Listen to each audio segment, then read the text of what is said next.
जय हिंद दोस्तों। पूरी दुनिया के सामने आज सबसे बड़ी समस्या यह है कि दुनिया की सबसे कीमती चीज आज मर रही है, जिसका नाम है सॉइल।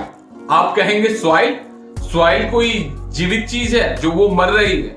तो आपको बता दे दोस्तों कि केवल एक मुट्ठी सॉइल में लगभग 8 से 10 बिलियन के करीब माइक्रो ऑर्गेनिज्म मौजूद होते हैं, जो कि हमारे पूरे विश्व की जनसंख्या से कहीं अधिक है। यही माइक्रो ऑर्गेनिज्म के मौजूद के कारण हम लोग फल, सब्जी, चावल, गेहूं इन सबों को उगा पाते हैं अपने खेतों में। इन्हीं माइक्रो ऑर्गेनिज्म के कारण आज हम लोग अपना भोजन की पूर्ति कर पाते हैं और दूसरे जानवर की ग्रोथ हो पाती है। बहुत सारे साइंटिस्टों के अनुसार 2045 तक फूड की प्रोडक्शन में लगभग 40% की कमी हो जाएगी। और जब फूड प्रोडक्शन में कमी होगी तो यानी फूड की क्राइसिस होगी, और फूड के क्राइसिस हो जाने के कारण जिसके पास ज्यादा पैसा होगा वही अपने भोजन की आवश्यकताओं को पूरा कर पाएगा। इसका मतलब है कि बहुत सारे लोग भोजन की कमी के कारण मारे जाएंगे, लेकिन ऐसा नहीं है कि बहुत सारे लोग जो मारे जाएंगे उनमें से सारे लोग गरीब ही होंगे। गरीब लोग अमीर लोगों को मारेंगे अपने भोजन की पूर्ति करने के लिए। यानी कि एक बहुत ही क्रिटिकल सिचुएशन हमारे भारत ही नहीं बल्कि पूरी दुनिया को झेलना पड़ सकता है। अगर ऐसा ही चलता रहा तो आने वाले 40 से 50 सालों में हमारे सॉइल के पास वो फर्टिलिटी बचेगी ही नहीं जिसपे कोई क्रॉप को हम लोग ग्रोन कर सके। अभी हम लोग पिछले 25 सालों में लगभग 85% बायोमास इंसेक्ट्स को खो चुके हैं। और अगर 40 से 50 साल के बाद हम लोगों को ज्ञान आया और उस समय हम लोग फिर से सॉइल को रीजनरेट करने के लिए जाएंगे तो सॉइल को रीजनरेट होने में 150 से 200 साल लगेंगे। यानी कि इसका सीधा साधा मतलब समझें तो डेथ यानी कि मौत। सदगुरु ने एक जागरूकता अभियान भी चलाया, सेव द सॉइल।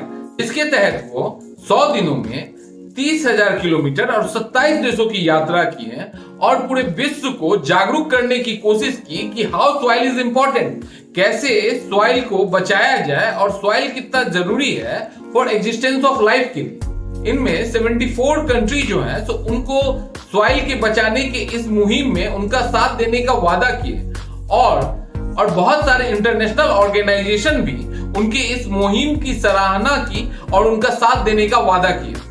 हम लोगों में से ज्यादातर लोग water pollution, air pollution, water scarcity और वाटर पॉल्यूशन को तो जानते हैं, लेकिन जो सबसे बड़ा प्रॉब्लम है सॉइल प्रॉब्लम, इसको बहुत ही कम लोग जानते हैं। वाटर पॉल्यूशन अगर होता है तो कोई ना कोई तरीका से हम लोग अगर उस मुहिम में लग जाते हैं तो हम लोग उसको 4 से 5 साल या 6 साल में उसको हम लोग क्लीन कर सकते हैं। एयर पॉल्यूशन को भी कंट्रोल किया जा सकता है, लेकिन एक बार अगर सॉइल प्रॉब्लम आ जाए तो उसको फिर से रीजनरेट करने में लगभग 150 से 200 साल लगते हैं। अगर आप कभी जंगल की मिट्टी को देखते हैं दोस्तों तो आप पाते हैं कि वहां की मिट्टी में लगभग 70% ऑर्गेनिक कंपोनेंट्स हैं। वहीं पे दूसरी तरफ अगर एक आइडियल एग्रीकल्चर लैंड की अगर हम लोग बात करें तो तकरीबन एक आइडियल एग्रीकल्चर लैंड में 3 से 6% के बीच में ऑर्गेनिक कंपोनेंट्स का होना जरूरी होता है। लेकिन आज हमारे देश भारत में लगभग 65% सॉइल में हम लोग देखते हैं तो ऑर्गेनिक कंपोनेंट्स 0.5 या उससे भी कम मौजूद है। ये प्रॉब्लम सिर्फ भारत की ही नहीं है बल्कि पूरे विश्व की। अगर हम लोग बात करें अमेरिका की तो वो लोग बहुत ही ज्यादा हर्बिसाइड, पेस्टिसाइड्स और जर्मिसाइड्स को यूज करते हैं, जिसके कारण सॉइल के माइक्रोन्यूट्रिएंट्स खत्म हो रहे हैं। और हम लोगों को ये समझना होगा कि 85% ऑफ बायोडाइवर्सिटी जो होते हैं वो टॉप सॉइल में पाए जाते हैं। यानी कि शुरुआती 12 इंच में ही हम लोग 85% ऑर्गेनिक कंपोनेंट पाते हैं। और जब हम लोग ट्रैक्टर, हार्वेस्टर या कोई अदर मशीन की मदद से खेती करते हैं तो लगभग हम लोग बायोडाइवर्सिटी को खत्म ही कर देते हैं। यानी जो भी उसमें ह्यूमस रहता है वो सॉइल का, उसको हम लोग समाप्त ही कर देते हैं। सॉइल दुनिया का सबसे बड़ा कार्बन रिजर्व है, यानी ये सॉइल मदद करता है ग्लोबल वार्मिंग को कंट्रोल करने में।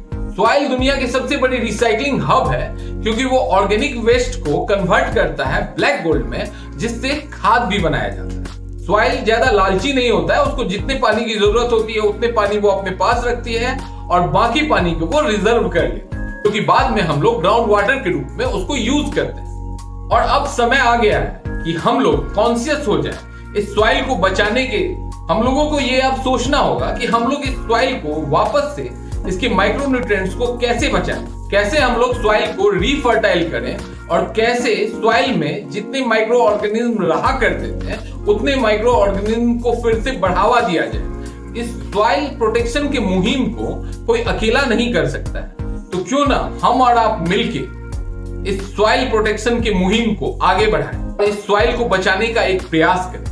तो दोस्तों, जितना ज्यादा से ज्यादा हो सके हमारे इस वीडियो को आप शेयर करें ताकि इस सेव द सॉइल मूवमेंट को दूसरे लोग भी जान सकें और हमारे वीडियो को लाइक करें और सब्सक्राइब करें।